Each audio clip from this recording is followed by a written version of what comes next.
My husband wiped out my entire bank account while I lay unconscious in a hospital bed. He texted that he deserved it, after everything he'd done for me. I sent back a single thumbs up. And when I walked out of the hospital the next morning, I already knew exactly what I was going to do next. My husband wiped out our entire bank account on a Wednesday afternoon while I was in a coma. Not a regular sleep.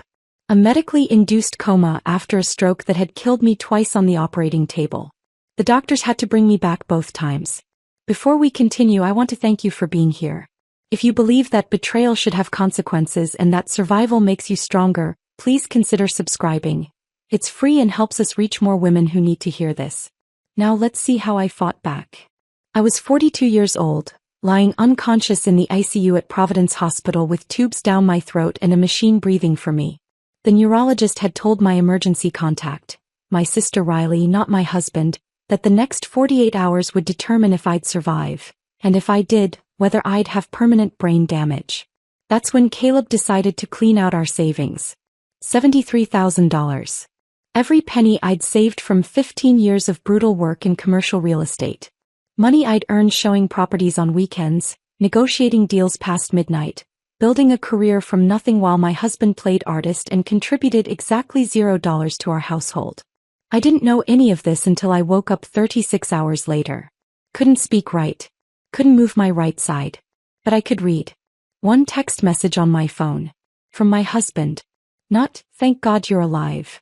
Not, "I'm so sorry." Not, "I'm on my way." Just a screenshot of our bank account with a zero balance and a sentence that changed everything. "I deserve this after everything I've done for you." He'd robbed me while I was unconscious in a hospital bed and had the audacity to tell me he deserved it. I looked at that message for a long time. Then I did the only thing that made sense. I sent back a thumbs up emoji. My husband thought that meant I was broken. Defeated. Too sick to fight back. He thought wrong. I'm Ella Brennan. And this is the story of how I made my husband regret every single dollar he stole while I lay dying. But to understand what came next, you need to know who I was before that Wednesday. Before the stroke. Before the betrayal. Before I became the kind of woman who could send a thumbs up emoji to her husband and mean it as a declaration of war. 15 years ago, I was nobody in Portland's commercial real estate market. Just another assistant at a mid-tier agency, showing cramped studio apartments to college kids who couldn't afford them. I wore cheap suits from Ross Dress for less and walked everywhere because I couldn't afford parking downtown. I came from a working-class neighborhood in southeast Portland.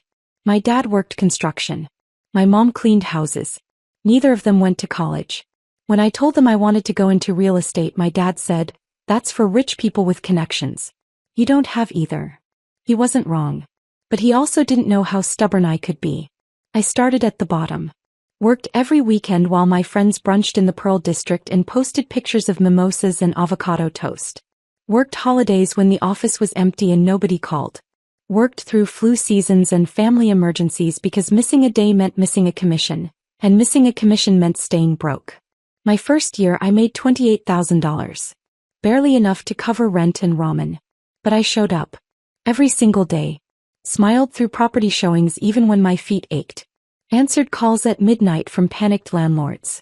Built a reputation as someone reliable, someone who did what she promised. Year 2 I made $35,000. Year 3 $42,000. By year 5 I'd broken 6 figures and moved from studio apartments to commercial properties. Small stuff at first. Retail spaces in strip malls, office suites in forgettable buildings.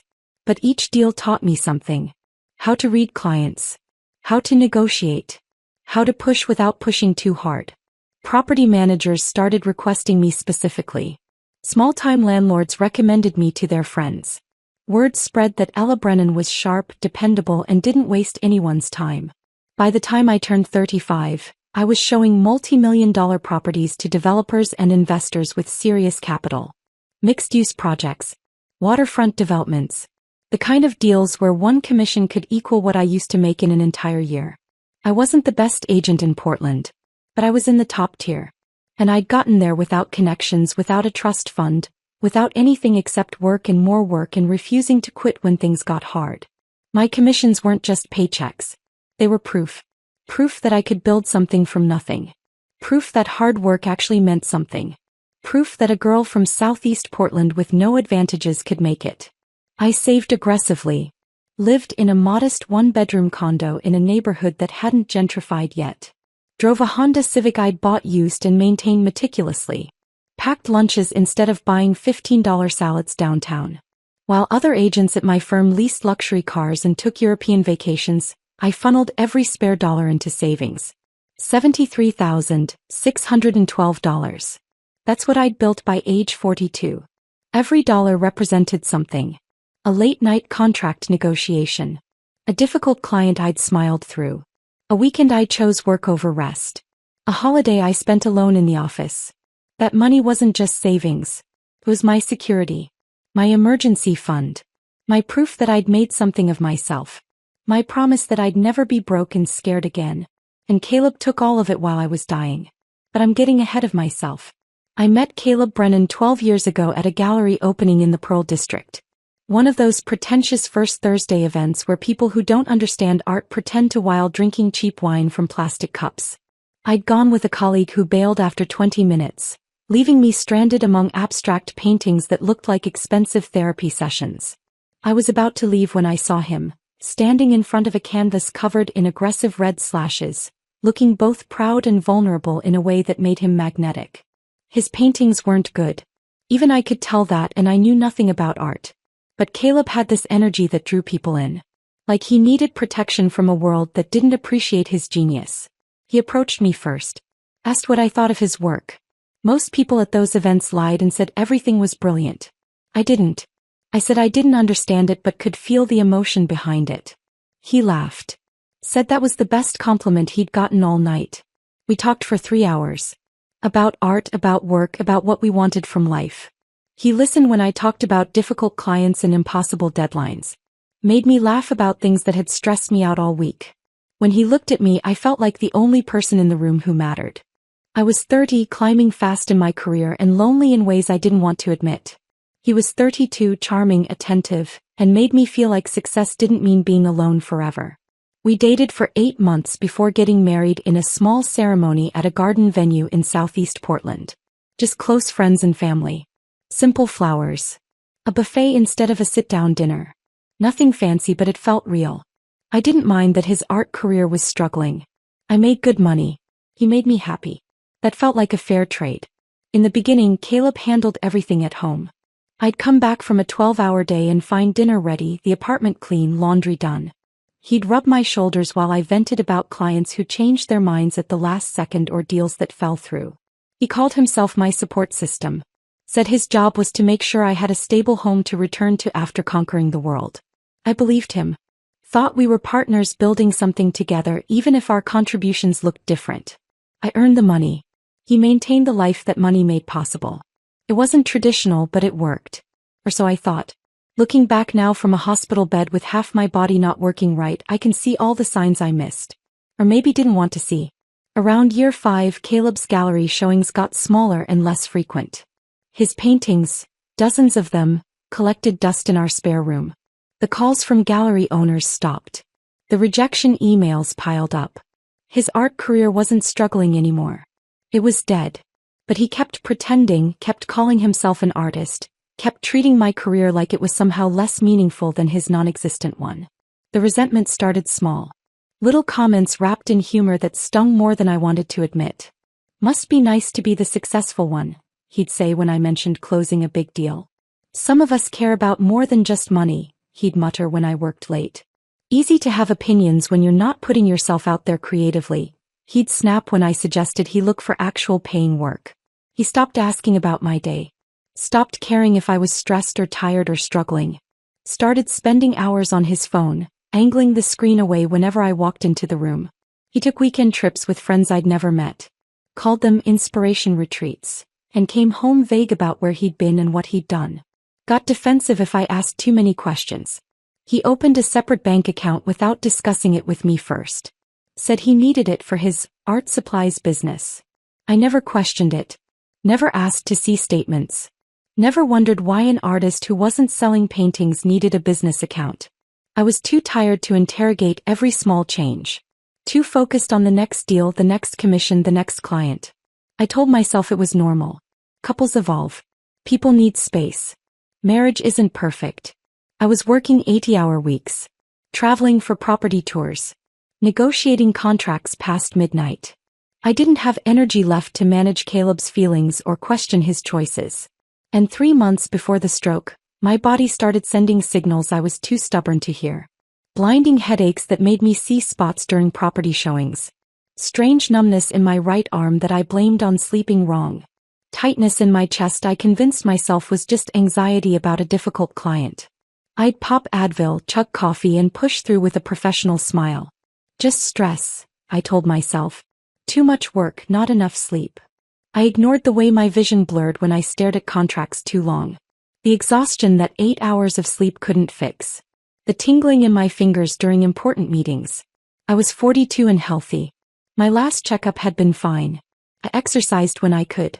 Didn't smoke. Had no family history of stroke or heart disease. So when my body screamed that something was catastrophically wrong, I turned up the volume on work and pretended not to hear. I had a major deal closing. A waterfront development project worth $2 million. The commission alone would max out my retirement contributions for the year and then some. I couldn't afford to be sick. Couldn't afford to slow down. Couldn't afford to admit my body was failing. That decision almost killed me. But before the stroke, before the betrayal, before everything fell apart, I was Ella Brennan. Successful. Independent. Secure in what I'd built. A woman who'd clawed her way up from nothing and had $73,000 in savings to prove it. A woman who thought she knew who she'd married. I was so completely, catastrophically wrong. And that thumbs-up emoji I sent from my hospital bed? That was the moment I stopped being the woman who ignored warning signs and started being the woman who would make my husband pay for every single thing he'd taken while I lay dying. The stroke happened on a Tuesday morning during what should have been a routine property showing. I'd been working on this deal for 3 weeks. A gorgeous Victorian conversion in downtown Portland that had been on the market for 2 months. Beautiful bones, original crown molding, hardwood floors that gleamed in the morning light. The kind of property that sold itself if you could just get the right buyers through the door. The clients were a young couple in their early 30s, tech money, the kind who could write a cash offer if the place felt right. Kyle worked in software development. His wife Emma was something in digital marketing. They'd been looking for 6 months and were getting impatient. This was their 3rd showing with me that week. I could feel them getting close to a decision. Just needed to seal it. We were standing in the master bedroom on the 2nd floor. I was pointing out the oversized windows that flooded the room with natural light, talking about the original molding that had been carefully restored when the pain hit. Not a headache this time. Something different. Something catastrophic. It felt like someone had detonated a bomb behind my eyes. White-hot pain that made my vision blur and my knees buckle. The numbness I'd been ignoring in my right arm for weeks suddenly spread like wildfire. Across my shoulder, down my torso, into my leg. I tried to say, "Excuse me," but nothing came out right. Just garbled sounds that didn't match the words forming in my head. My mouth wouldn't cooperate. My tongue felt thick and useless. Emma's face morphed from polite interest to horror. "Are you okay?" I tried to answer. Couldn't. The right side of my body wasn't responding to commands anymore. I reached for the doorframe with my left hand to steady myself, but my legs gave out. I collapsed on the hardwood floor. Heart. Heard Emma scream. Saw Kyle drop to his knees beside me, his face pale with panic. "Call 911, he shouted. Emma was already on her phone, voice shaking as she gave the address to the dispatcher. I lay there on that beautiful restored hardwood, unable to move my right side, unable to speak, unable to do anything except think with crystal clarity. This is bad. This is really, really bad. Terror flooded my brain. Not the kind of fear you feel watching a horror movie or riding a roller coaster. The primal kind. The kind that comes when your body stops obeying your commands and you realize you're not in control anymore. I tried to move my right arm. Nothing. Tried to move my right leg. Nothing. Tried to speak. Just garbled nonsense. Kyle was talking to me, saying something about help being on the way, asking me to squeeze his hand. I squeezed with my left. My right hand lay limp and useless on the floor. "Stay with us," Emma kept saying, her voice breaking. "Please stay with us." I remember thinking absurdly, this is so embarrassing. Here I was, a professional who prided myself on being reliable and put together, collapsed on the floor of a property I was trying to sell, drooling and unable to speak. Then I thought, I'm 42 years old. This can't be happening. This happens to old people. People with health problems. Not me. But it was happening. My body was shutting down and there was nothing I could do to stop it. The ambulance arrived in what felt like hours but was probably 7 minutes. Paramedics rushed in with equipment and urgent voices. They asked me questions I couldn't answer. Shined lights in my eyes. Checked my vital signs. Possible stroke, one of them said. We need to move fast. They loaded me onto a stretcher. The last thing I saw before they carried me out was Emma crying and Kyle holding her, both of them looking terrified. The ambulance ride is a blur. Sirens screaming. Paramedics talking in clipped medical terminology I didn't understand. Someone started in 4. Someone else was on the radio coordinating with the hospital. I kept trying to move my right side. Kept failing. The terror was overwhelming now, drowning out everything else. They rushed me into Providence Hospital downtown. Bright lights. People in scrubs moving with controlled urgency. Someone wheeling me down hallways at speed. Voices shouting medical terms. Then a doctor's face appeared above me. A woman, maybe 50, with kind eyes and a no-nonsense expression. Mrs. Brennan, I'm Dr. Patel. You're having a stroke. We need to do emergency surgery to remove the clot. Do you understand? I tried to nod. Manage something that might have looked like agreement. You're going to be okay, she said, but her eyes told a different story. We're going to take care of you. Then everything went black. Later, much later, they told me what happened next. Ischemic stroke. A blood clot had traveled to my brain and blocked blood flow. At 42 years old, with no obvious risk factors, my brain had started dying. They performed emergency surgery to remove the clot. It worked, but my brain had already started swelling dangerously. To save my life, they induced a medical coma. Put me under with drugs and hoped my brain would recover enough to bring me back. I flatlined twice during those first hours. My heart just stopped. They brought me back both times with machines and medication and sheer determination. I was unconscious for 36 hours. A day and a half where I simply didn't exist. No dreams. No awareness.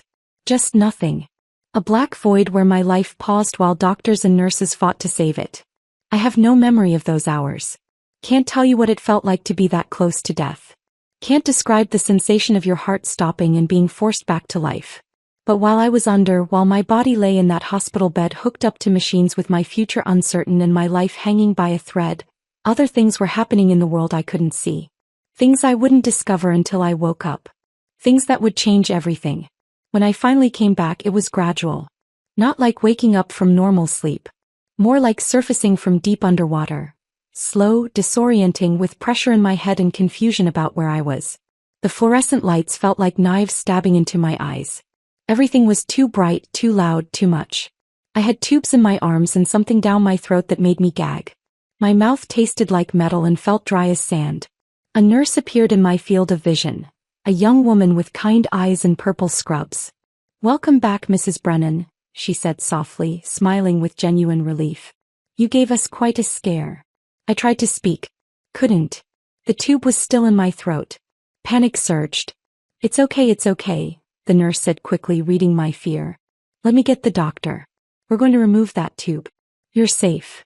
The next hour was a blur of doctors and procedures. They removed the breathing tube, which was horrible, and checked my vital signs. Asked me questions. Tested my responses. My right side felt heavy and wrong. Like it belonged to someone else. When I tried to move my right arm, it barely responded. My right leg was the same. Dead weight. When I tried to speak, my words came out slurred and garbled. My mouth couldn't form the shapes my brain was commanding. It was like being trapped inside a body that didn't work right anymore. Dr. Patel came in shortly after. She explained everything in careful, simple terms. Stroke. Emergency surgery. Medically induced coma. I'd coded twice, her exact word, coded, which I understood meant my heart had stopped. You're very lucky to be alive, she said. The damage could have been much worse. Lucky. That word again. She explained what came next. Physical therapy. Speech therapy. Occupational therapy. Cognitive rest. No stress. No driving for at least 6 weeks. Recovery would be slow, she warned. Months possibly. Maybe longer. I listened to all of this with a strange sense of detachment. Like she was talking about someone else's life. Someone else's broken body. Someone else's ruined plans. Then I thought of work. My clients. The Victorian conversion. The deals I had in progress. My phone. Where was my phone? I looked around frantically with my working left side. Saw it on the bedside table. Reached for it with my left hand, my right still useless, and managed to grab it. The screen lit up with notifications. Emails. Texts. Missed calls. And one message that made my blood run cold despite the warmth of the hospital room. From Caleb. Not, "Are you okay?" Not, "Where are you?" Not, "The hospital called and I'm on my way." Just a screenshot. Our joint bank account. The one where all my commissions went. The one I'd built over 15 years of brutal work. Balance. $0. Below it, one sentence. "I deserve this after everything I've done for you." I stared at that screen, my still foggy brain struggling to process what I was seeing. $73,612. Gone. Every penny. Every commission. Every sacrifice. Erased. He'd done it while I was unconscious. I was dying. While doctors were shocking my heart back to life. My husband had robbed me. Not in anger during a fight. Not after some betrayal on my part. But while I lay helpless in a hospital bed, unable to defend myself or even know what was happening. The betrayal was so cold. So calculated. So perfectly timed to my moment of maximum weakness. I should have cried. Should have screamed. Should have thrown the phone across the room.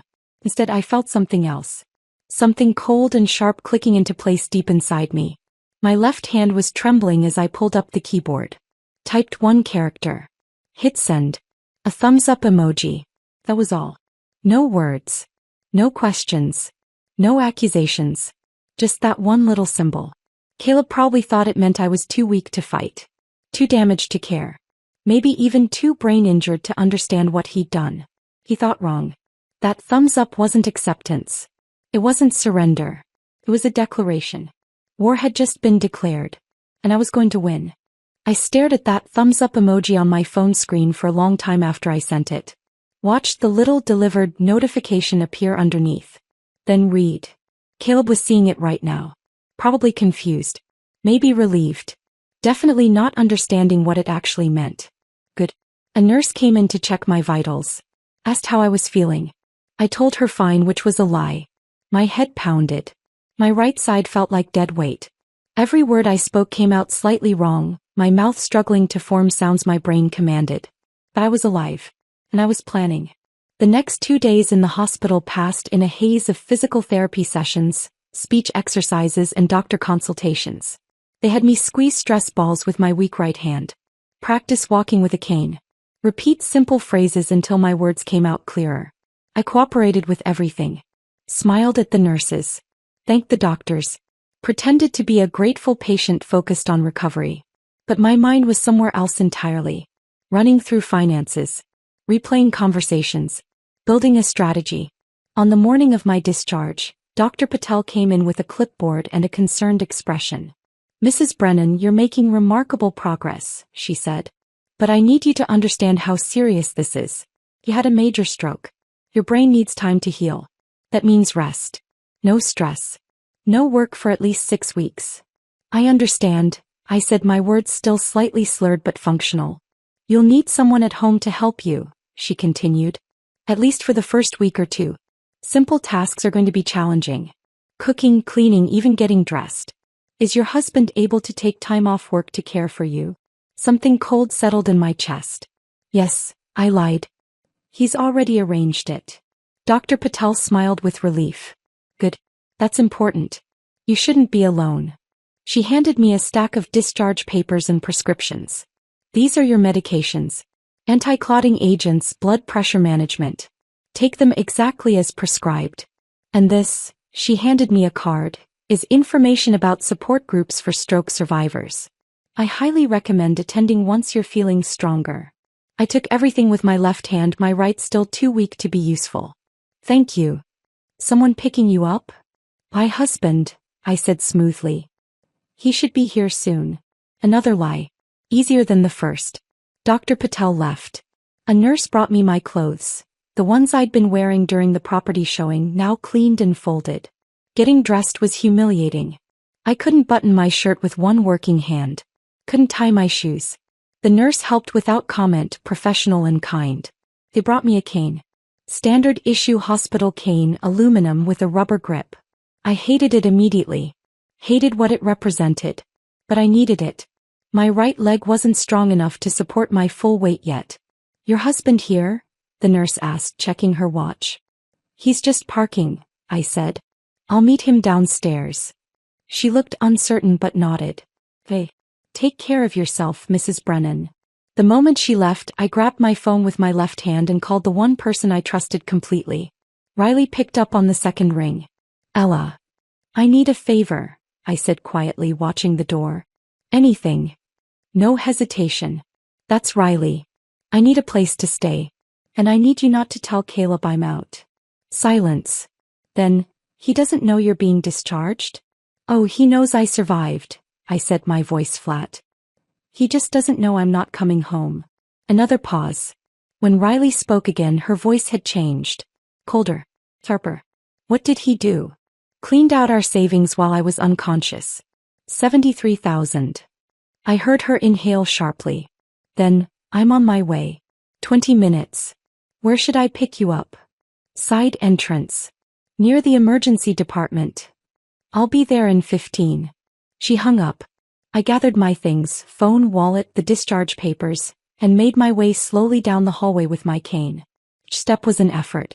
My right leg dragged slightly. I had to focus on every movement. The hospital was busy. Visitors coming and going. Staff rushing between rooms. Nobody paid attention to one more patient leaving. I took the elevator down to the ground floor and found my way to the side entrance Riley had mentioned. Sat on a bench and waited, my cane propped beside me.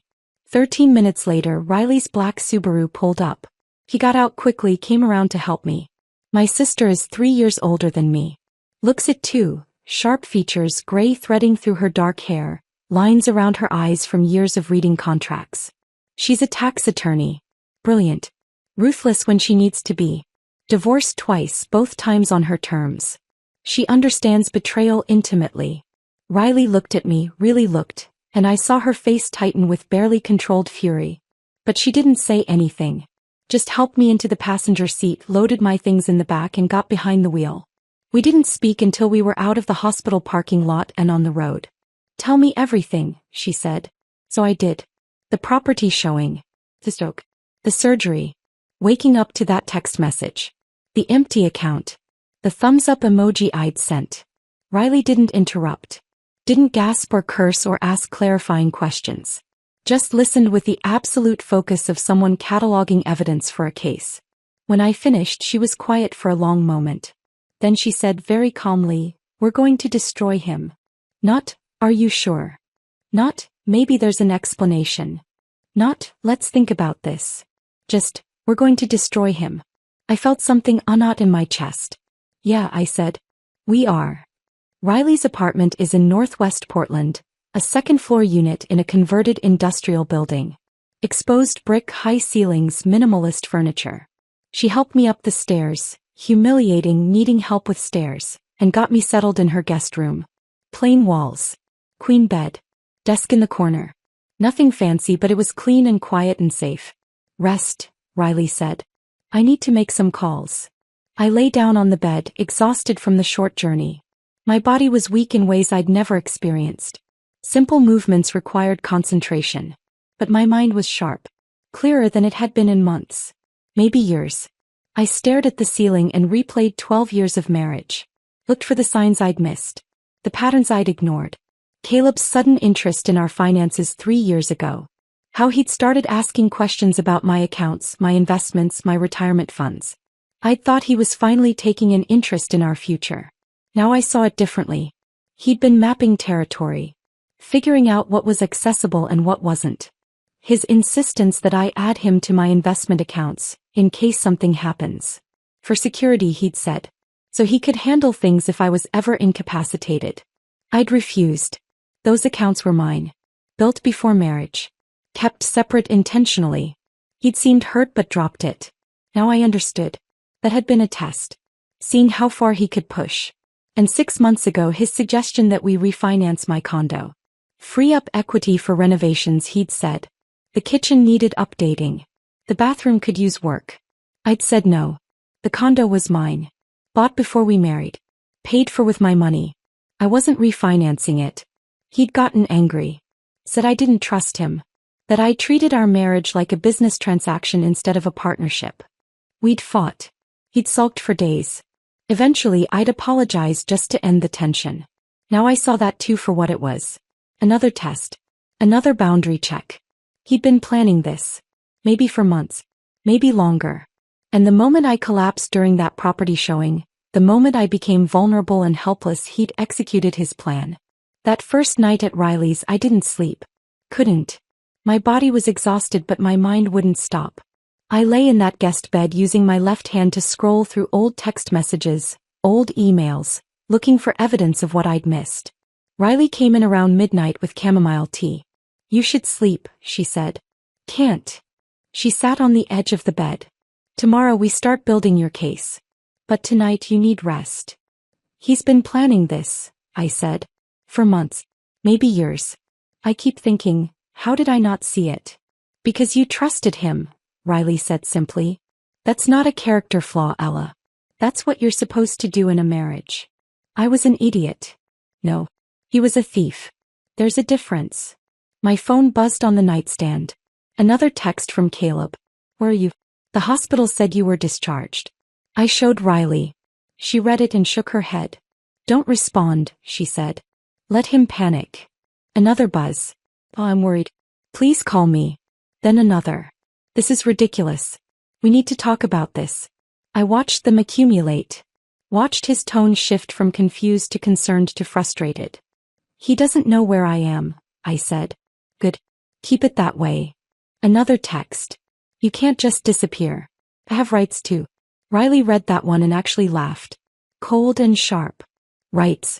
He stole $73,000 while you were dying and he's talking about rights. She stood up. Get some sleep. Tomorrow we figure out exactly how much damage he's done. Then we figure out how to return the favor. She left, closing the door quietly behind her. I lay there in the dark, my phone buzzing periodically with new messages from Caleb that I didn't read. For the first time since the stroke, I felt something other than fear or pain or exhaustion. I felt focused. Caleb had taken advantage of my vulnerability. Thought I'd be too weak or too damaged or too grateful to be alive to fight back. He was about to learn exactly how wrong he was. The next morning, Riley left early for her office. Said she had some calls to make, some favors to collect. I spent the morning doing the physical therapy exercises the hospital had given me. Squeezing a stress ball with my weak right hand. Practicing balance by standing on one foot. Walking the length of Riley's apartment with my cane, trying to build strength back into my right leg. Every movement was exhausting. Every small task a reminder of what the stroke had taken from me. But I kept going. Because if I was going to fight Caleb, I needed to be strong enough to do it. Around noon, I heard Riley's key in the lock. She came through the door carrying a banker's box, the kind offices use for storing files. It looked ordinary enough, but something about the way she was holding it made my stomach tighten. You're not going to like this, she said, setting the box on the dining table between us. I sat down slowly, my right leg still unsteady.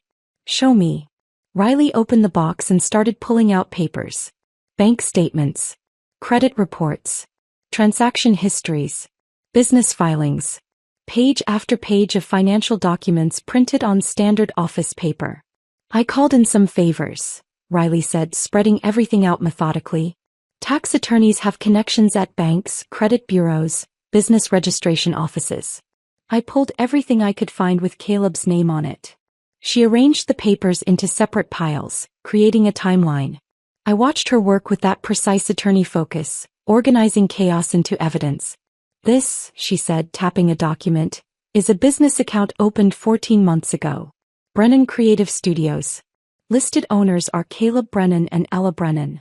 I leaned forward, reading the paperwork. I never signed this. I know. That's fraud. He opened it using your information without consent. Riley pulled out a highlighter and marked several lines. And look at these transactions. I followed her finger across the page.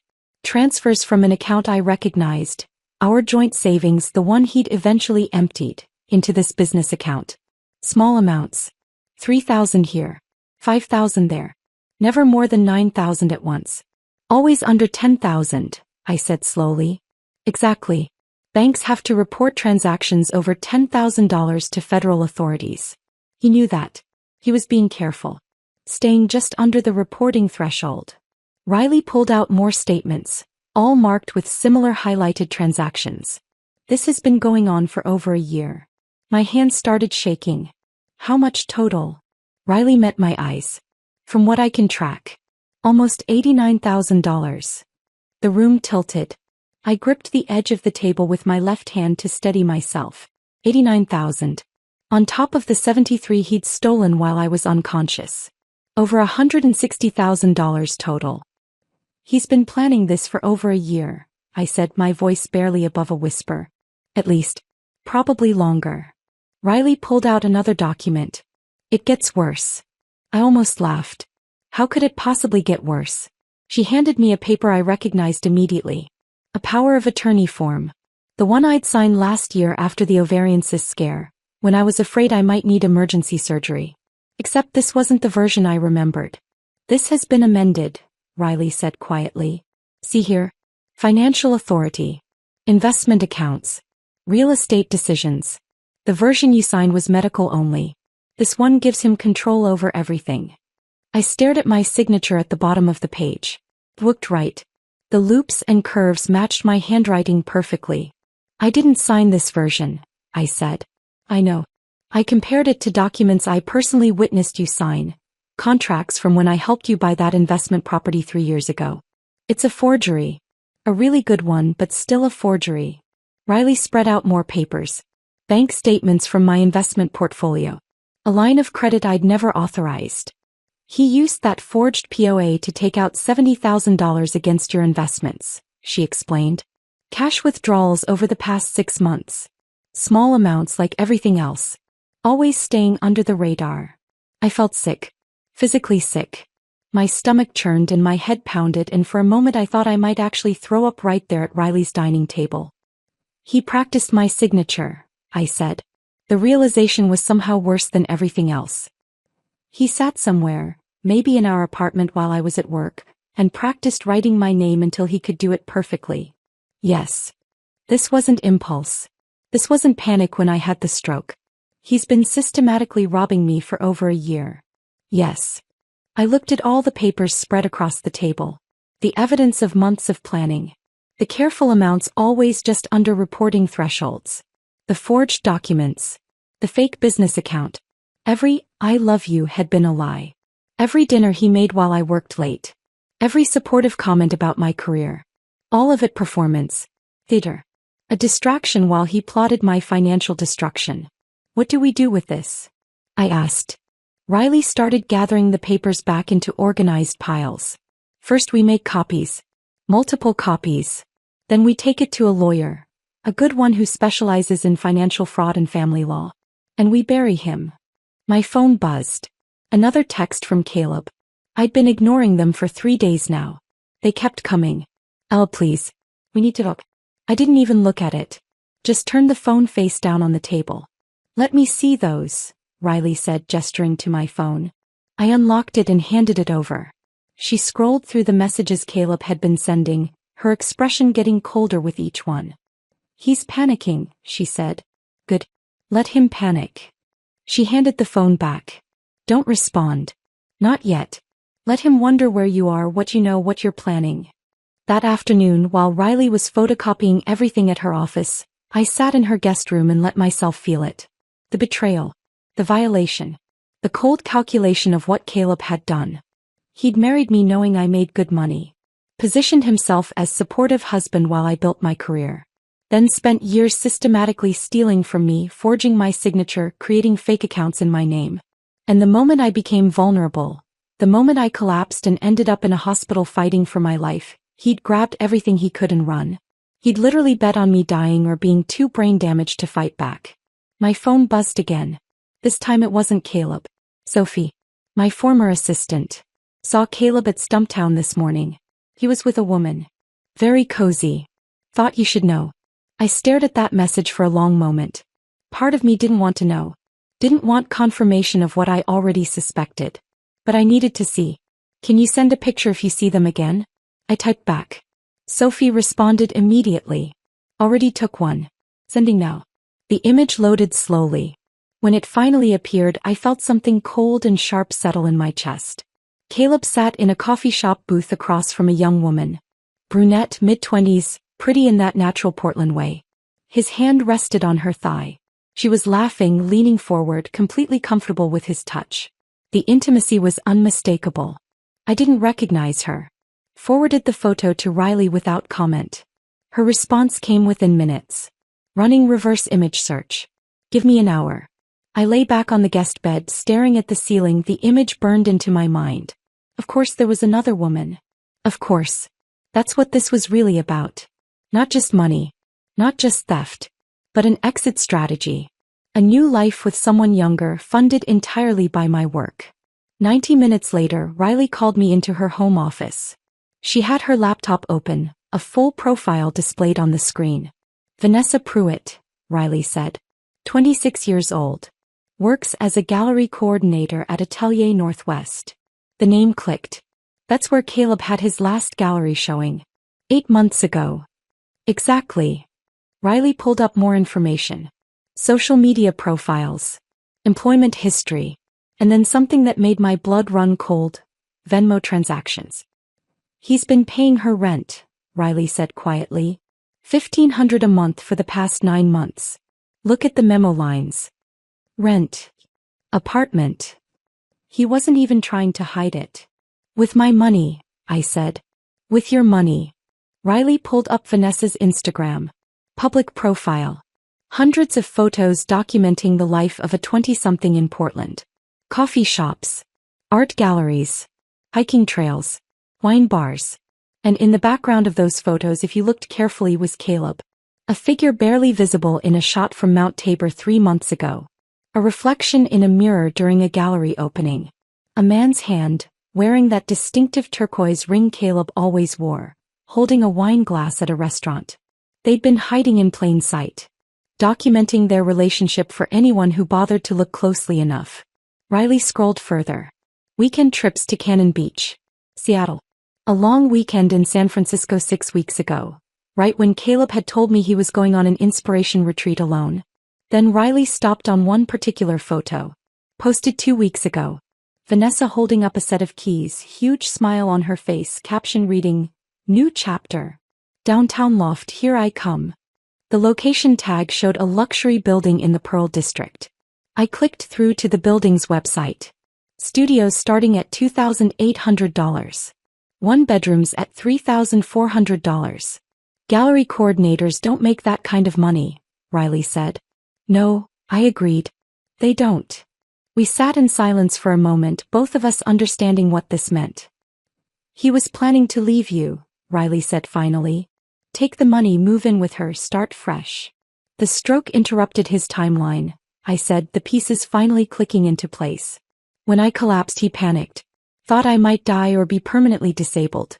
So he grabbed everything he could while I was unconscious. But you survived. But I survived, I repeated. And now he's stuck. Can't move forward with Vanessa without money. Can't explain where the money went. Can't find me to manipulate me into forgiving him. Riley turned to look at me. What do you want to do? I looked at the evidence spread across her desk. The bank statements. The forged documents. The photos of Caleb and Vanessa together. A year of planning. A year of lies. A year of theft. I want him to regret every single thing he took from me, I said. Riley smiled. Cold and sharp and full of promise. Then let's get started. Riley made the call the next morning while I was doing my physical therapy exercises in her living room. I heard her voice from her office, professional and clipped, asking someone for a reference, a recommendation, someone who specialized in financial fraud within family law. When she came out, she had a name written on a post-it note. Martin Okoye, she said. Family law attorney. Has a reputation for going after financial abusers. Doesn't lose often.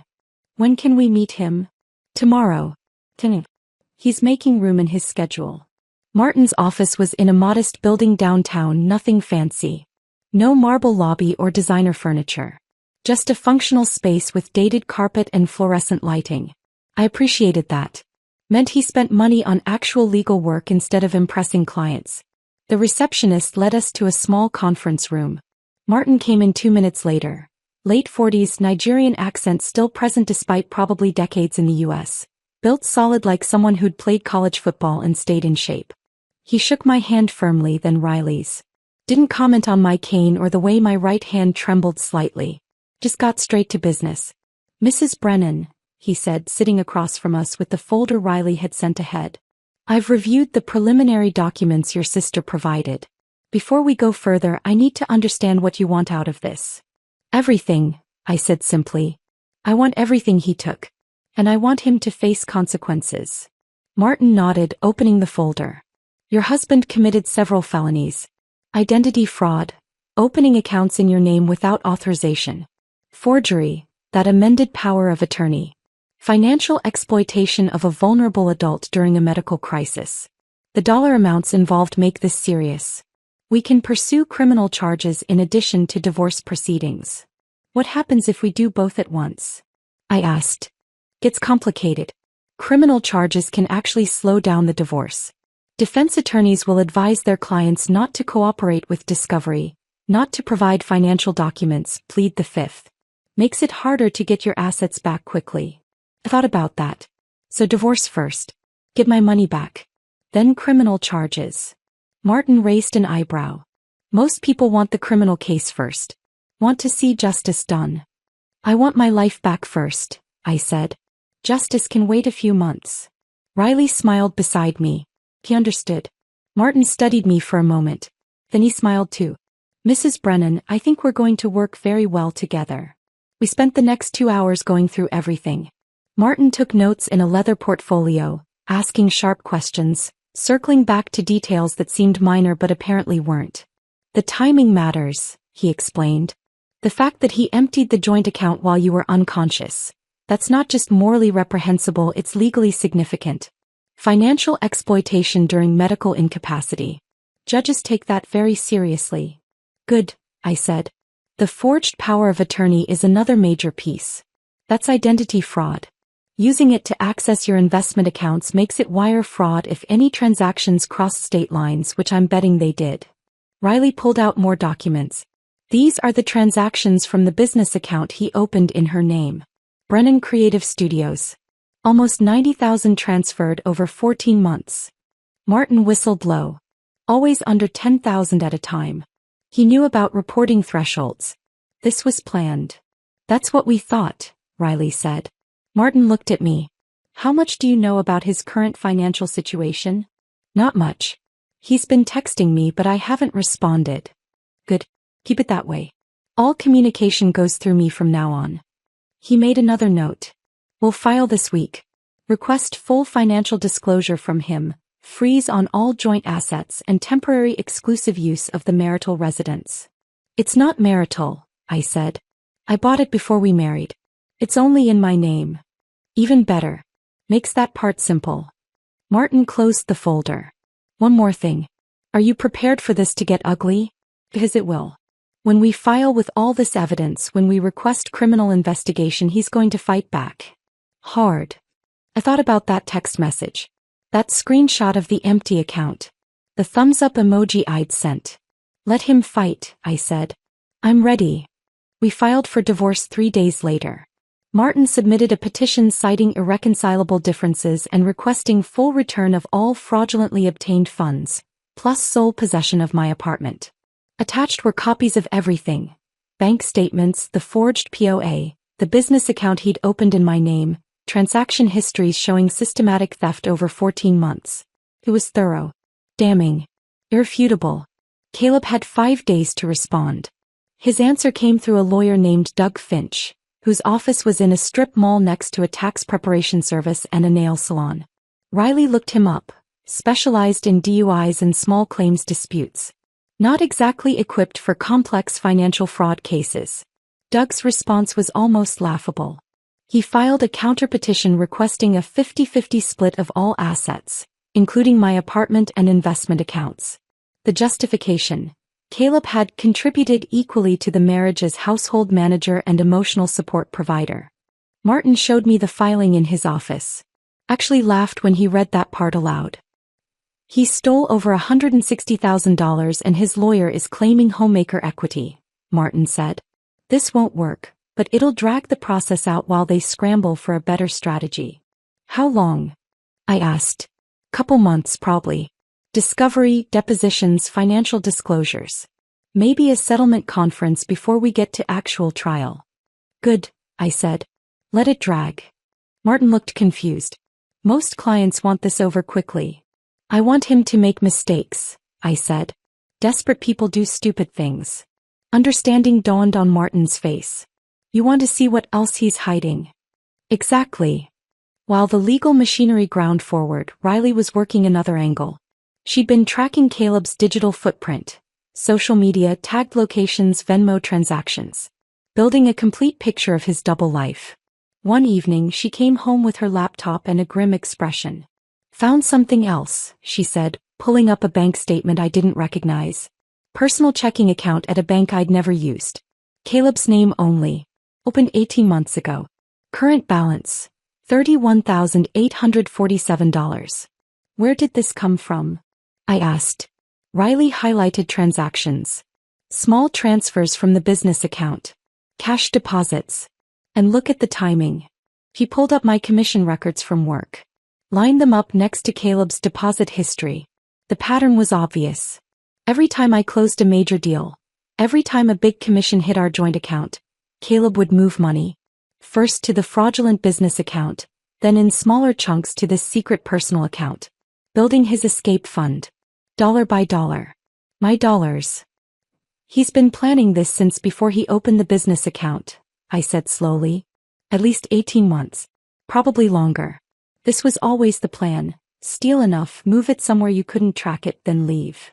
Riley scrolled through more transactions. Regular payments to Vanessa. Payments to a moving company 2 weeks before my stroke. Even a deposit that lined up exactly with my biggest commission of the year. A waterfront development deal I'd closed 3 months ago. I'd worked 12-hour days for 6 weeks to close that deal. Celebrated with Caleb over dinner when the commission finally came through. He'd seemed genuinely happy for me. And 2 days later he'd transferred $15,000 of it to his secret account. We need to freeze this too, I said. Martin filed an emergency motion the next morning. Requested the court freeze all accounts connected to either party pending full financial investigation. Provided evidence of the hidden account, the systematic transfers, the pattern of theft. The judge granted it that afternoon. Every account with Caleb's name was locked. He couldn't access the money he'd stolen. Couldn't withdraw cash. Couldn't pay bills. Couldn't finance his new life with Vanessa. I found out how completely trapped he was 2 days later when Sophie texted me. Just saw Caleb at Fred Meyer. His card got declined at checkout. He looked like he was going to cry. I showed Riley. She confirmed it through one of her banking contacts. Every account was frozen solid. No access. No exceptions. My phone started buzzing almost immediately after that. Caleb's text had been sporadic before. Now they came in waves. Oh, this is insane. I can't even buy groceries. We need to look. This is affecting both of us. You're destroying everything out of spite. I made a mistake, but this is cruel. I saved every message. Didn't respond to any of them. Then Riley's phone rang. Unknown number. She put it on speaker. Hello. Riley answered. Is this Riley Brennan? A young woman's voice. Shaking. Verging on tears. Who's asking? My name is Vanessa. I don't know who else to call. Caleb said you're his wife's sister. Please, I need help. Riley's expression went cold. I'm listening. Caleb told me his accounts got frozen because of his wife. He can't pay my rent. I'm going to get evicted. I didn't know, he said they were separated. He said the divorce was almost final. I didn't know he was stealing from her. The desperation in her voice was real. He probably really didn't know. Probably believed every lie Caleb told her. Vanessa, Riley said, her voice like ice. Caleb is a liar and a thief. Whatever he told you about his marriage, about being separated, about his wife being cruel. All fiction. He stole over $160,000 from my sister while she was unconscious in a hospital bed. Use that money to pay your rent, buy you things, plan a future with you. Silence on the other end. If you're smart, Riley continued, you'll distance yourself from him immediately. Before you become an accessory to fraud. Before your name ends up in legal documents as a co-conspirator. Do you understand? I didn't know, Vanessa whispered. I swear I didn't know. Then get away from him. No. Before this gets worse. Riley hung up. We sat in silence for a moment. Then I started laughing. Couldn't help it. The sound came out harsh and cold but felt good. He can't pay her rent, I said. He's trapped. No money. No escape. No girlfriend.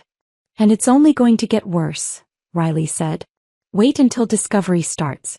Wait until he has to produce every financial document, explain every transaction, justify every lie. My phone buzzed again. Another text from Caleb. Please, Ella. Just talk to me. 5 minutes. That's all I'm asking. I turned the phone face down without reading the rest. He's panicking, I said. Good, Riley replied. Let him panic. Let him scramble. Let him realize exactly how badly he messed up. For the first time since the stroke, since waking up to that empty account and that cold text message, I felt something close to satisfaction. Caleb had taken advantage of my vulnerability. Thought I'd be too weak or too damaged or too grateful to be alive to fight back. He was learning exactly how wrong he'd been.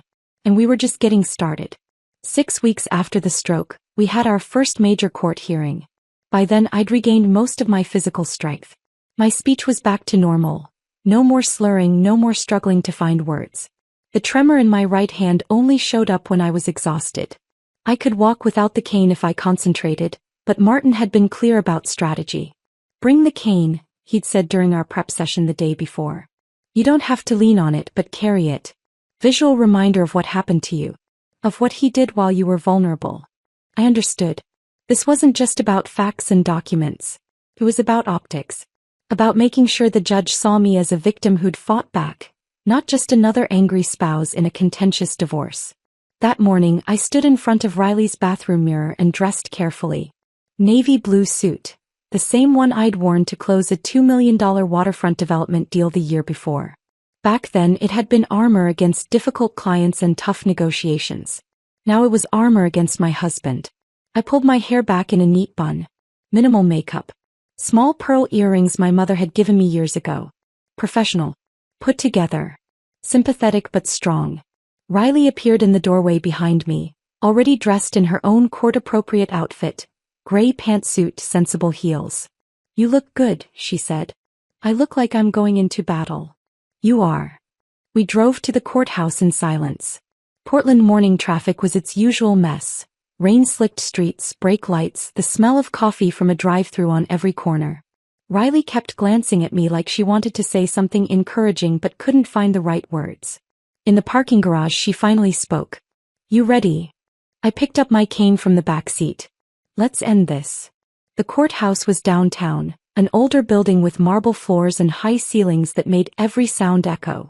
We went through security, found the right courtroom and sat on a bench outside to wait. Martin showed up 10 minutes later, briefcase in hand, looking calm and professional. Judge Torres is fair, he said, sitting beside us. Doesn't tolerate games. Doesn't like people who take advantage of vulnerable spouses. This should go well. Should, I repeated. Will, Martin corrected. The evidence is overwhelming. But let me do the talking. Answer questions directly if the judge asks you something, but don't volunteer information. And whatever you do, don't react to anything Caleb or his lawyer says. I nodded.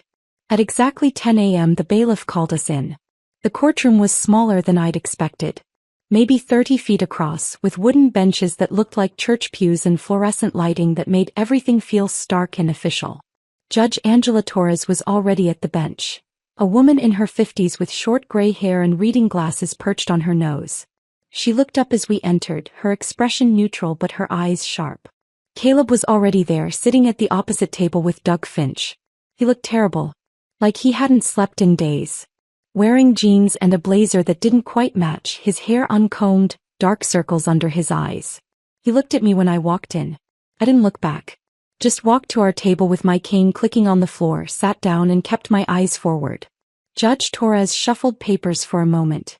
Then she spoke. This is a hearing regarding the petition for divorce filed by Ella Brennan against Caleb Brennan, with motions for asset freeze, exclusive possession of marital residence, and return of fraudulently obtained funds. She looked up. I've reviewed the filings from both parties. Mr. Finch, your client withdrew $73,612 from joint accounts while Mrs. Brennan was hospitalized for a life-threatening stroke. Is that correct? Doug Finch stood. He was younger than I'd expected, maybe mid-30s, wearing a suit that looked off the rack and slightly too big. Your Honor, my client exercised his legal right to access jointly held funds. Furthermore, Mrs. Brennan had exhibited financially controlling behavior throughout the marriage, and my client was acting to protect himself from potential. Protect himself from what, exactly? Judge Torres interrupted. From a woman having a stroke? Doug stammered. From potential abandonment, Your Honor. Mrs. Brennan had recently refused to refinance their marital home, which my client interpreted as preparation for divorce. Their home. Martin stood smoothly. Your Honor, if I may. The property in question is not a marital asset. Mrs. Brennan purchased that condominium before the marriage, has paid the mortgage exclusively from premarital accounts, and Mr. Brennan has no legal claim to it whatsoever. Judge Torres turned her attention to Caleb. Mr. Brennan, were you aware your wife was in the hospital when you withdrew these funds? Caleb whispered something to Doug. Doug leaned down, listened, then straightened. Yes, Your Honor, but my client was under extreme emotional stress. I didn't ask about his emotional state, Judge Torres said. I asked if he knew she was in the hospital. She looked directly at Caleb. Mr. Brennan, answer the question yourself, please. Caleb stood slowly. Yes, Your Honor. Did you visit your wife in the hospital? Silence. Judge Torres repeated the question, slower this time. Mr. Brennan, did you visit your wife while she was hospitalized for a stroke that nearly killed her? No, Your Honor. But you did access her bank accounts during that time? Yes. Judge Torres removed her glasses and set them on the bench. Looked at Caleb with an expression that could only be described as contempt. Let me make sure I understand the timeline here. Your wife of 12 years collapsed during a property showing. Was airlifted to the hospital. Underwent emergency brain surgery. Was placed in a medically induced coma. And during this time you didn't visit her.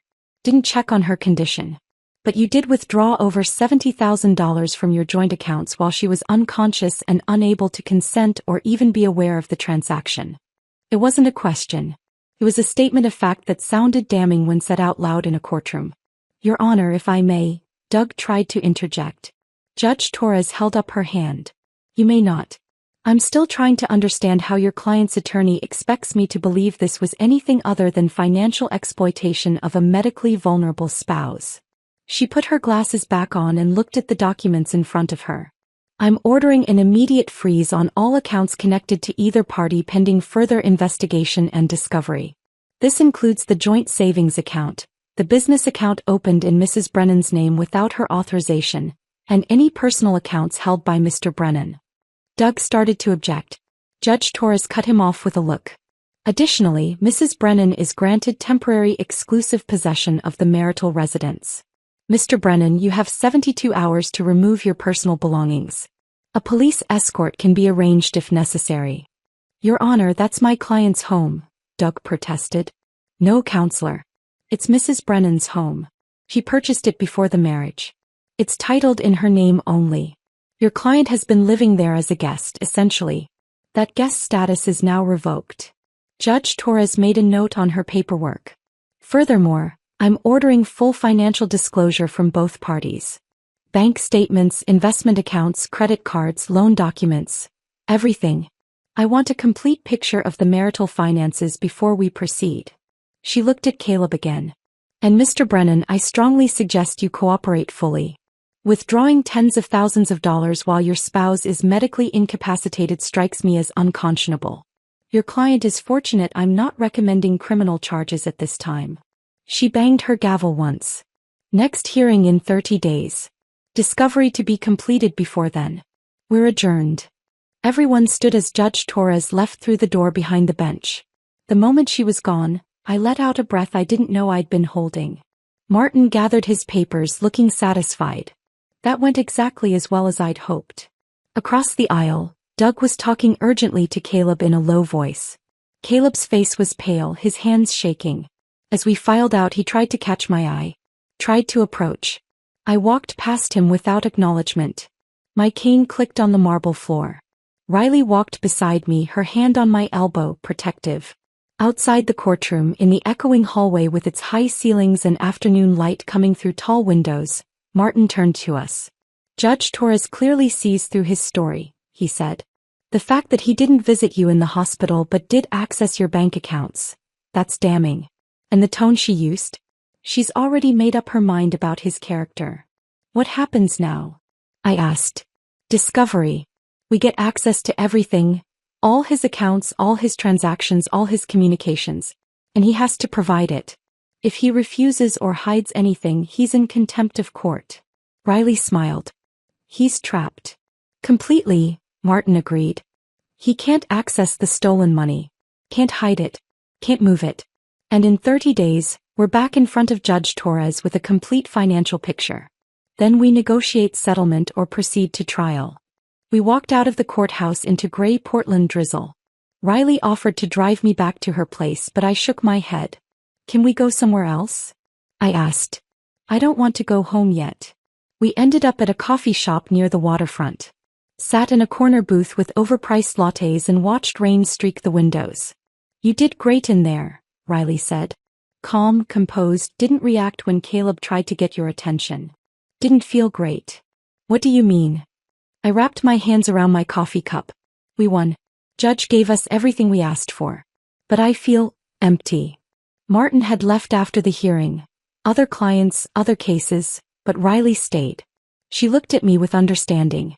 This is just the first step, she said gently. It's not supposed to feel like victory yet. Then what's it supposed to feel like? Progress. Movement. The beginning of getting your life back. She reached across the table, squeezed my hand. You're doing the right thing. I wanted to believe her. Wanted to feel confident in the path I'd chosen.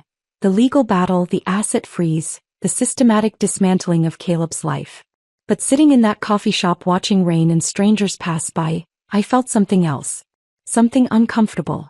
Doubt. Not about whether Caleb deserved this. He did. He'd stolen from me while I was dying. He'd planned it for over a year. He'd built a secret life with another woman using my money. But I kept thinking about the girl I'd been 15 years ago. The one who'd started in real estate with nothing but ambition and optimism. Who'd believed hard work mattered. Who'd thought love was enough. That girl felt like a stranger now. The stroke had changed me. The betrayal had changed me. I was harder now. Colder. More calculating. I wasn't sure I liked who I was becoming. But I also wasn't done yet. Let's go home, I said finally. Riley drove me back to her apartment. That night, I lay in the guest bed staring at the ceiling, thinking about everything that had happened in that courtroom. Caleb's face when the judge ordered the account freeze. His shaking hands. His desperate attempt to catch my eye as I left. Part of me, a small, stupid part, had wanted to feel sorry for him. I pushed that part down. Locked it away with everything else I didn't want to feel. This was justice. Not revenge. Justice. And I was going to see it through to the end. 2 weeks after the courthouse hearing, I was doing my morning physical therapy routine when Riley's phone rang. She answered in the kitchen. I heard her voice shift from casual to sharp in seconds. Are you sure? She said. Then, send me everything. I'll call you back. She came into the living room where I was doing balance exercises, holding her phone with an expression I recognized. She'd found something. Caleb just applied for a passport, she said. Expedited processing. 2-week turnaround. I stopped mid-exercise. He's planning to run. That's what I thought. So I did some digging. Riley pulled up her laptop, typed quickly. Remember that old tablet you both used for household stuff? Grocery lists, shared calendar. Yeah. It's still at the apartment. And it's still syncing to the cloud.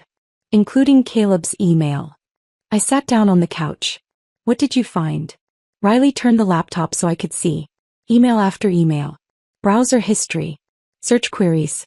Non-extradition countries. Mexico residency requirements. International wire transfers under $10,000. How to open offshore bank account. He's been planning this for at least a week, Riley said. Since the court hearing probably. Realized his accounts were frozen, realized he was trapped and started looking for an exit. With what money? I asked. Everything's frozen. Riley scrolled to another email. He's been talking to Vanessa about it. Look at this thread. I read the messages. Caleb telling Vanessa they'd leave the country together. Start fresh in Mexico. He just needed to access some money first. Just needed to convince the judge to release funds for living expenses. He thinks he can trick the court into unfreezing enough money to run, I said. Exactly. Riley closed the laptop. And I think we should let him try. I looked at her. What do you mean? I mean we give him rope. Let him think he's getting away with it. Then we catch him in the act. Understanding dawned slowly. You want to set a trap. I want to make him commit another crime. One so obvious, so documented, so impossible to deny that he can't talk his way out of it. Riley pulled out her phone, started texting. I'm calling Martin. We need to move fast. We met with Martin that afternoon at his office. Laid out the plan. We file a motion requesting limited release of funds, Martin explained. $10,000. Just enough to cover Caleb's basic living expenses while the divorce proceeds. Food, rent, necessities. The judge will probably grant it, I said. Seems reasonable. Exactly.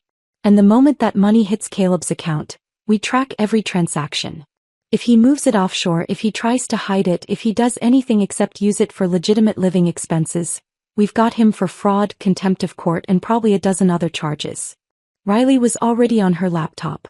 I can monitor his accounts in real time. The second money moves, we'll know. And if he actually runs? I asked. Then we alert the authorities. He becomes a fugitive. That's a whole different level of legal trouble. Martin leaned back in his chair. But I don't think he'll get that far. Men like Caleb aren't smart enough to disappear successfully. They make mistakes. We filed the motion the next day. Martin kept the language simple and reasonable, requesting minimal fund release for basic needs, emphasizing that Caleb had no access to money for food or rent. The judge granted it within 24 hours. $10,000. Released to Caleb's primary checking account. Conditional on being used only for necessary living expenses. The money hit his account on a Thursday morning at 9 a.m. Riley and I were sitting at her dining table, her laptop open between us, watching in real time. There it is, Riley said, pointing to the screen. 10,000. Just cleared. We waited. 5 minutes. 10. 15. Then the first transaction appeared. Transfer. $10,000 from checking to Brennan Creative Studios business account. He moved it immediately, I said. He's trying to hide it from the court order, Riley replied. Thinks if it's in the business account it doesn't count. We kept watching. 5 minutes later, another transaction. Transfer. $10,000 from business account to personal account at different bank. There's the secret account, Riley said, taking screenshots. The one he opened 18 months ago. Then we waited again. Longer this time. Almost an hour. I was starting to think maybe Caleb was going to sit on the money, be cautious, not make any obvious mistakes. Then a new transaction appeared. And my breath caught. Wire transfer. $8,500 to Banco Internacional de Belize. Offshore account, Riley said quietly. That's international wire fraud. She immediately forwarded the screenshots to Martin. Called him. Put it on speaker. He just wired money to Belize, she said when Martin answered. How much? $8,500. Martin was quiet for a moment. That's a felony. Federal crime. I'm contacting the FBI. How fast can they move? Riley asked. Fast. Especially with evidence this clear. Give me 2 hours. He hung up. Riley and I sat in silence, staring at the laptop screen. He actually did it, I said. He actually thought he could get away with it. He's desperate. Desperate people make stupid decisions. Riley kept monitoring. Over the next hour, more transactions appeared. Caleb had booked flights, 2 tickets to Cabo San Lucas, departing in 3 days. Hotel reservation at a beachfront resort. Even a rental car. He's planning to run, Riley said. Get to Mexico, then somehow access the offshore account from there. Will he be able to? Probably not. These things are complicated. But he doesn't know that. He's panicking and grabbing at anything that looks like escape. Martin called back 2 hours later. FBI is involved. They've issued a warrant. They're going to arrest him at the airport before he boards. When? I asked. His flight is Saturday morning at noon. They'll take him at the gate. I want to be there, I said suddenly. Riley looked at me. You sure? I need to see it. Need to see him realize he's actually trapped. Martin hesitated on the phone. It's not standard, but you're not interfering. Just watching. I don't see why not. Saturday morning, Riley and I drove to PDX Airport. Parked in the garage with a view of the departure terminal entrance. We sat in her car drinking coffee from a drive-thru, watching travelers come and go with their luggage and their normal lives. At 11:47 a.m. I saw them. Caleb and Vanessa walking through the automatic doors. Each pulling a suitcase. Vanessa looked excited. Young, pretty, dressed for vacation in a sundress and sandals despite it being December. She was laughing at something Caleb said. Caleb looked nervous. Kept scanning the crowd. Like he sensed something wrong but couldn't identify what. Then I saw the agents. 2 men in dark suits walking with purpose through the terminal. Professional. Efficient. Moving straight toward Caleb and Vanessa. They approached. Showed badges. I couldn't hear what they said from the car, but I saw Caleb's face change. Saw the color drain from his skin. Saw his mouth open in protest or excuse or denial. Vanessa looked confused. Started asking questions, her voice rising. One of the agents said something to her. She stepped back. They handcuffed Caleb right there in the middle of the departure terminal. Travelers stopped and stared. Some pulled out phones to record. A small crowd formed. Vanessa was crying now. Full sobbing. Asking Caleb what was happening, what he'd done, why he'd lied to her. The agents led Caleb toward an exit. He was saying something, probably trying to explain, to justify, to make this seem like a misunderstanding. Vanessa collapsed onto a nearby bench, face in her hands, shoulders shaking. I watched all of this from Riley's car with a strange sense of detachment.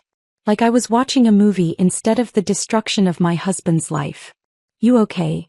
Riley asked quietly. I don't know, I said honestly. We sat there for another few minutes. Watched Vanessa eventually pull herself together and walk back out of the terminal, dragging her suitcase behind her, mascara streaked down her face. Then Riley started the car. Let's go home. We drove back to her apartment in silence. I kept replaying the moment Caleb's face changed. The moment he realized he'd been caught. That evening my phone rang. Unknown number. I almost sent it to voicemail, but something made me answer. Hello. Is this Ella? A woman's voice. Young. Thick with tears. Vanessa. This is she. I didn't know. The words came out in a rush, desperate and pleading. I swear to God I didn't know he was stealing from you. He told me you were separated. That the divorce was almost final. That you'd been controlling and cruel for years. I never would have. She broke down crying. I sat on Riley's couch, phone pressed to my ear, listening to this 26-year-old girl sob. Part of me wanted to feel sorry for her. She'd believed a liar. Trusted the wrong person. Made bad choices based on incomplete information. But another part, the part that had been forged in betrayal and nearly dying in a hospital bed, felt nothing but cold clarity. Vanessa, I said quietly. Did Caleb ever pay for anything himself? Dinners, trips, your rent. Silence. Then small. No. He said his money was tied up in art investments. That it would be liquid soon. It was my money, I said. All of it. Every dinner you ate. Every trip you took. Every month of rent he paid for your apartment. That was money he stole from me while I was working 80-hour weeks to support him. While I was having a stroke and nearly dying. More crying. I'm so sorry, Vanessa whispered. I didn't know. What do I do now? I thought about that. What was the right answer? What did someone in her position need to hear? You move on, I said finally. You find someone honest. You learn from this. And you never, ever trust someone who badmouths their spouse to justify why they're starting something with you. That's always a red flag. I feel so stupid. You were lied to. That's not the same as being stupid. She was quiet for a moment. Are you going to press charges against me? The FBI agent said I might be in trouble too. Did you know about the fraud? The stolen money? The offshore accounts? No. I swear I didn't. Then you're probably fine. But distance yourself from Caleb. Immediately. Don't take his calls. Don't visit him. Don't try to help him. He'll drag you down with him if you let him. Okay, she said, voice small. Thank you. I don't deserve. I hung up before she could finish. Set the phone down on Riley's coffee table and stared at it. Riley came out of her bedroom. That was her. Yeah. What did she say? That she didn't know. That he lied to her. That she's sorry. Do you believe her? I thought about it. Yeah. I do. She's just a kid who made bad choices. Riley sat beside me. You were kind to her. Was I? I wasn't sure. The conversation had felt cold. Distant. Like talking to someone through glass. Kinder than I would have been, Riley said. We sat in silence for a while. Then Riley turned on the TV, some mindless cooking show, and we watched without really watching. My phone buzzed once more that night. A text from Martin. Caleb's been charged. Federal custody. Bail hearing Monday. You don't need to attend if you don't want to. I typed back, I'll be there. Because I needed to see this through. All of it. Every step. Even the parts that didn't feel like victory. The bail hearing on Monday was anticlimactic. Caleb's public defender, a tired-looking woman in her 30s with a briefcase held together by duct tape, argued for release on his own recognizance. Martin countered with evidence of flight risk. The offshore account, the Mexico flights, the passport application. The judge denied bail. Caleb would stay in federal custody until trial. I watched from the gallery as they let him out in handcuffs. He looked broken. Smaller somehow. Like the reality of what he'd done was finally sinking in. He tried to look at me one last time. I didn't give him the satisfaction. Just stood up and walked out with Riley and Martin. The divorce finalized 3 months later. By then, Caleb's federal charges were resolved through a plea deal. His public defender had convinced him fighting was pointless. The evidence was overwhelming. Forged documents. Fraudulent wire transfers. International banking violations. He was looking at potential prison time if convicted on all counts. The plea deal gave him probation instead. 5 years. Full restitution of every stolen dollar. $162,000 total, to be paid in monthly installments he'd probably spend the rest of his life working off. Permanent criminal record. And a restraining order keeping him at least 500 feet from me at all times. Martin had been merciless in the divorce settlement. With Caleb's guilty plea on federal charges, there was no defense against the fraud claims. I got everything. The apartment, which was always mine anyway. My investment accounts, untouched and returned. My retirement funds. Every penny Caleb had stolen or tried to hide. He got nothing. No assets. No claims. Just debt and consequences. The last time I saw him was at the final hearing. He looked hollowed out. Defeated. 20 pounds lighter, dark circles under his eyes. Wearing an ill-fitting suit his public defender had probably loaned him. When the judge finalized everything, Caleb's lawyer asked for a brief moment to speak. The judge allowed it. Your Honor, she said, my client would like to apologize to Mrs. Brennan for his actions. The judge looked at me. Mrs. Brennan, would you like to hear it? Everyone in the courtroom turned to look at me. Riley beside me, tense and protective. Martin on my other side, ready to object if needed. I thought about it. About whether I wanted to hear Caleb say he was sorry. About whether it would change anything or mean anything. No, I said simply. I wouldn't. The judge nodded. Then we're done here. Divorce is finalized. Mr. Brennan, you have 48 hours to vacate any remaining personal property from the marital residence. After that, anything left becomes Mrs. Brennan's property. Gavel down. Caleb was escorted out by his lawyer. I left through a different exit with Riley and Martin, avoiding any chance of running into him in the hallway. How do you feel? Riley asked as we walked to the parking garage. Empty, I said. And it was true. No satisfaction. No triumph. Just a hollow sense of completion. I moved back into the apartment. My apartment, the following week. Caleb had already cleared out his things. I walked through rooms that felt both familiar and foreign. The spare room where his paintings used to collect dust was empty now. The closet in the bedroom only had my clothes. The bathroom counter only had my toiletries. It should have felt like victory. Instead, it just felt lonely. I lasted 6 months before deciding to sell. Too many memories. Too many ghosts of who I'd been when I lived there. The woman who'd trusted Caleb. Who'd worked herself into a stroke. Who'd ignored every warning sign because she was too tired to see them. A young family bought it. Husband, wife, toddler girl, and another baby on the way. I watched them walk through during the final showing, saw the wife's face light up at the kitchen, saw the husband calculate mortgage payments in his head, saw the toddler run through the empty rooms laughing. "It's perfect," the wife said to her husband. "It feels like home. I hoped they'd be happy there. Hoped they'd build something real. Hoped their marriage would be better than mine." The closing was simple. I signed papers, transferred the deed, accepted a check that was more than I'd paid for the place but less than I'd hoped. Real estate prices in Portland were weird that year. I bought a smaller loft in Northwest, closer to Riley. 2 bedrooms, floor-to-ceiling windows, exposed brick, open floor plan. Modern and impersonal. No history. No ghosts. Just clean space waiting for me to decide who I'd be next. With some of the money from the sale, I set up a scholarship fund. Partnered with a local nonprofit that helped women recovering from medical crises. Called it the Second Chances Fund. $5,000 annually for a woman who needed financial support to rebuild her life after health problems derailed everything. It felt good. Felt like something meaningful coming from all the pain. I returned to work about 7 months after the stroke. Part-time at first. My boss, Patricia, who'd run the real estate firm for 20 years, welcomed me back with genuine warmth and zero pressure. "Take your time," she said. "We're just glad you're alive." I started with small projects. Residential sales. Nothing too demanding. My body was mostly back to normal. No more cane, no more slurred speech, no more tremor. But I was different in ways that weren't physical. I couldn't work 80-hour weeks anymore. Couldn't sacrifice everything for a commission. Couldn't ignore my body's warning signals. I was more selective about clients.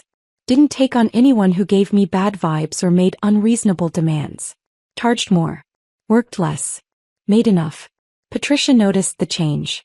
"You're different," she said over coffee one afternoon about 10 months after I'd come back. "Better or worse?" I asked. "Just different. More boundaried, I guess. You used to say yes to everything. Now you're comfortable saying no." "The stroke taught me something," I said. "Life's too short to waste on people who drain you." Patricia smiled. "Sounds like wisdom." One evening, almost a year after the divorce finalized, Riley invited me over for dinner. Just the 2 of us. Pasta and wine and the comfortable silence of people who'd been through war together. We were halfway through the meal when she asked, "Do you ever think about forgiving him?" I set down my fork. The question hung in the air between us. Did I? Could I? "I don't think about him at all anymore," I said honestly. "Forgiveness feels like it requires me to care. And I just don't." "That's not the same as healing," Riley said gently. "I know." I took a sip of wine. "But maybe healing doesn't mean forgiveness. Maybe it just means moving forward without carrying the weight of what happened." Riley considered that. "Are you happy?" The question surprised me. Was I? "I'm different," I said after a moment. "The stroke changed me. The betrayal changed me. I'm harder now. Less trusting. More cynical about people's motives." "That's not what I asked." I looked at my sister. Really looked at her. The woman who'd given me sanctuary when I had nowhere else to go. Who'd used her legal connections to help me fight back. Who'd sat with me through physical therapy and depositions and endless court hearings. Who'd never asked for anything in return. "I'm free," I said finally. "And right now that's close enough to happy." Riley smiled. Raised her wine glass. "To freedom." I clinked my glass against hers. "To freedom." That night, back in my loft, I stood in front of the bathroom mirror and studied my reflection.